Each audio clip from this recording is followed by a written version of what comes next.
The guarded heart Wyatt Marsh I'll always come had back. buried his heart alongside his wife 3 years ago. The day fever took her from him just months after their wedding, leaving him alone on the ranch they had dreamed of building together. So glad Since to be then, back. he had become a fixture of solitude in the small frontier town of Cedar.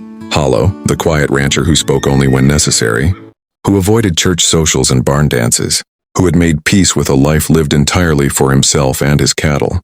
He told anyone who dared ask that he was content this way, that love was a luxury he'd already spent and lost, and that his heart, once broken, had simply learned to stay closed. Everything shifted the autumn morning. A wagon broke down on the road bordering his property, stranding a young schoolteacher named Clara Bennett.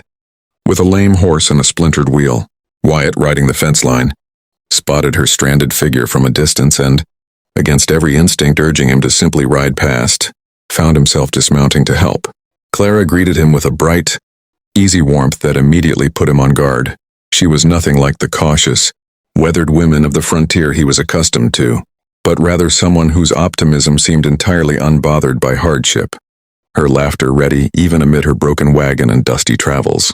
"You don't have to help me," Clara said, watching him examine the damaged wheel with obvious reluctance. "I can manage." "Didn't say I minded," Wyatt replied gruffly, though something in her easy smile unsettled the careful walls he'd spent years constructing. He repaired the wheel in near silence, offering only brief, clipped responses to her attempts at conversation, relieved when the task was finally complete, and he could return to the solitude of his ranch.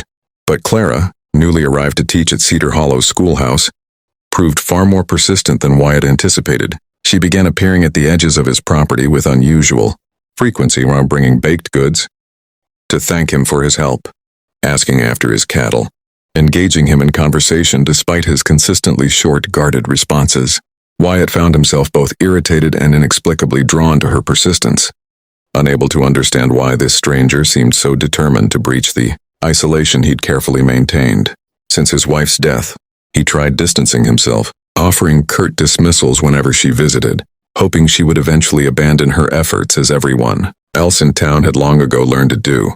Yet Clara remained undeterred, her warmth never faltering despite his coldness, her patience seemingly limitless despite the walls he continued raising between them. One afternoon, as Wyatt worked to repair a section of storm-damaged fence, Clara appeared unannounced, immediately rolling up her sleeves to help despite his protest that he needed no assistance.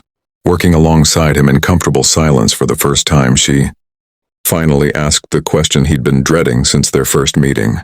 "What happened to you, Wyatt Marsh?" she asked gently, no judgment in her voice, only quiet curiosity. "Something made you build walls this high."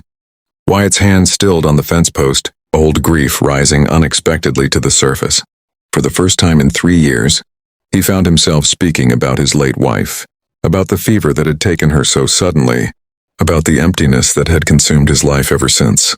Clara listened without interruption, her expression soft with genuine compassion rather than pity, and when he finally fell silent, she simply reached out and squeezed his hand.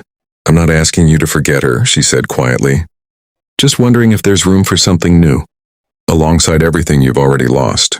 Wyatt said nothing, but for the first time since his wife's death, the walls around his frozen heart trembled, ever so slightly, beneath the weight of Clara's quiet, patient warmth. Cracks in the ice.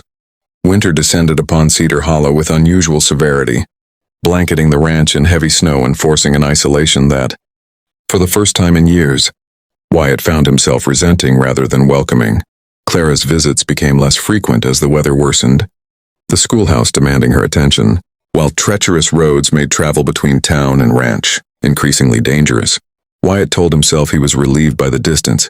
That solitude remained his preference, yet found himself unexpectedly restless, watching the horizon more often than he cared to admit, waiting for glimpses of her wagon on the snow-covered road, when a fierce blizzard trapped several of Cedar Hollow's school children at the schoolhouse overnight. Wyatt didn't hesitate before saddling his horse and riding through the dangerous storm to help. Driven by a fear for Clara's safety that surprised him with its intensity, he arrived to find her calmly managing the frightened children, keeping the fire stoked and spirits high despite the storm raging outside, her composure under pressure only deepening his admiration for her quiet strength. Together they spent the night ensuring the children remained safe and comfortable, working in seamless partnership despite the crisis surrounding them. In the quiet hours after the children had finally settled to sleep, Wyatt and Clara sat together near the dwindling fire. The intimacy of shared crisis, stripping away the careful distance he'd maintained since their first meeting. Clara spoke softly about her own losses, a fiancé who had died before their wedding, a family she'd left behind to start fresh in Cedar Hollow, hoping distance might ease grief that had followed her regardless of how far she traveled.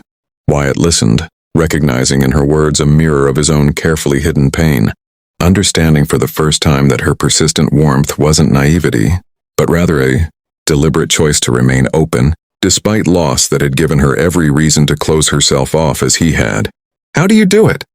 Wyatt asked quietly, watching firelight dance across her tired but peaceful features. "How do you stay so open after everything?" Clara considered the question carefully before answering. "Because closing myself off didn't bring him back," she said softly. "It just meant I was alone with my grief instead of alone with the possibility of something good finding me again." Her words settled deep within Wyatt, challenging the careful logic he'd used to justify years of isolation. As dawn broke over the snow-covered landscape, the storm finally clearing, Wyatt found himself reluctant to return to the solitary ranch that had once felt like sanctuary, but now felt increasingly like a prison of his own making. When Clara reached for his hand as they prepared to help the children home, he didn't pull away, allowing himself, for the first time in 3 years, the vulnerability of genuine connection.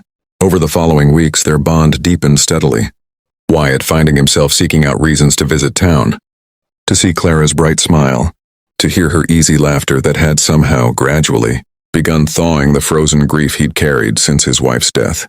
Yet even as the walls around his heart continued crumbling, old fears lingered, a terror that loving again meant risking the same devastating loss, a doubt that he deserved happiness after the guilt he still carried for surviving. When his wife had not the thaw, spring arrived gently over Cedar Hollow, transforming the harsh winter landscape into vibrant green fields, dotted with wildflowers, mirroring the transformation slowly unfolding within Wyatt's guarded heart. He found himself spending increasing time in town, volunteering to help repair the schoolhouse roof, offering rides to Clara when weather threatened her usual walks, finding excuses to remain near, her presence that he no longer bothered denying even to himself. The town, long accustomed to Wyatt's solitary nature, began noticing the change, whispering with quiet approval about the warmth, gradually returning to the once frozen rancher. Yet just as Wyatt began allowing himself to imagine a future built around the growing love he felt for Clara, an unexpected letter arrived, threatening to unravel the fragile happiness they'd built together. The letter came from Clara's family, informing her that her ailing mother required her immediate return home, a duty she couldn't ignore despite the life she'd begun building in Cedar Hollow. Clara's departure loomed suddenly imminent, and Wyatt, faced with the terrifying possibility of losing her as suddenly as he'd once lost his wife, found himself paralyzed by old fears resurfacing with brutal intensity. For several days, Wyatt retreated back into the isolation he'd sworn to leave behind, avoiding Clara entirely as she prepared for her departure, convinced that distancing himself now would somehow soften the pain of her eventual absence. But watching from afar as Clara packed her belongings, her usual brightness dimmed by unspoken heartbreak of her own, Wyatt finally recognized the pattern he was repeating, choosing isolation over vulnerability, protecting himself from loss by refusing to fully embrace what he had left to lose. On the morning of her departure, Wyatt arrived at the stagecoach station just as Clara prepared to board, her trunk already loaded, her expression carefully composed despite the sadness evident in her eyes. He crossed the platform with sudden, unshakable resolve, no longer willing to let fear dictate a future he desperately wanted to claim. "Don't go," he said simply, breathless from his ride, ignoring the curious stares of nearby townsfolk. "Or if you must, let me come with you. I can't lose you the way I lost her. I won't survive closing myself off again. Not after you taught me how to feel again." Clara stared at him, tears finally spilling freely down her cheeks. Years of careful hope, finally rewarded by the vulnerability she'd patiently waited for him to embrace. "You don't have to choose between us," she said softly. "My mother needs care, but that doesn't mean this, whatever we've built, has to end." Together they devised a plan. Wyatt would accompany her to tend her ailing mother, entrusting his ranch temporarily to a reliable neighbor, refusing to let distance or duty separate them as fate had once separated him from happiness before. As the stagecoach finally departed Cedar Hollow, carrying both of them toward an uncertain but hopeful future, Wyatt reached for Clara's hand, no longer burdened by the frozen grief that had defined him for 3 long years. Months later, having successfully nursed her mother back to health, Wyatt and Clara returned to Cedar Hollow together. The ranch he'd once maintained in isolated solitude now filled with laughter, warmth, and the promise of a shared future neither had believed possible. Standing together on the same fence line where Clara had first stranded her broken wagon, Wyatt finally understood that love hadn't betrayed him by leaving once. It had simply been waiting patiently for him to open his heart again, proving that even the most frozen hearts could thaw beneath enough patience, warmth, and unwavering devotion. If this story touched your heart, don't forget to subscribe to the channel for more powerful love stories filled with healing, second chances, and unforgettable romance. New episodes are coming soon, and you won't want to miss what happens next.